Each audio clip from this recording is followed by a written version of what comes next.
राम राम मंडळी. मग काय, गणपती बाप्पांचं आगमन झालं आणि गणपती बाप्पांच्या विसर्जनाची ही वेळ यायला लागली असं वाटायला लागलेलं आहे. कसे हे 10 दिवस जातात कळतच नाही. आणि आमच्या कॉलेजमध्ये हे गणपती बसतोच हे तुम्हाला माहितीच आहे. तर त्याची विसर्जनाची पण तयारी एकदम जोरदार सुरू होती.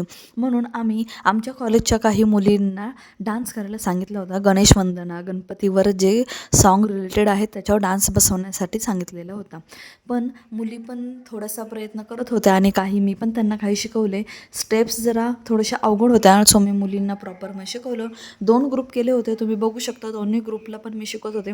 खरं तर मीही काही स्टेप्स बघत होते, कारण जे ऑलरेडी यूट्यूब्सला कोरिओग्राफ केलेले डान्स असतात ते खूप सुंदर असतात. सो म्हणून मग त्या स्टेप्स जरा बघत होते आणि त्या स्टेप बघूनच मी दोन्ही ग्रुपला शिकवत होते. पहिल्या ग्रुपचा तर डान्स बसून झाला होता, तुम्ही बघू शकता. आणि दुसऱ्या ग्रुपचा मी डान्स बसवत होते. तसं तर मी एक कडवेच बसून दिले, बाकी त्यांनी घेतले. कसा वाटला व्हिडिओ नक्की सांगा.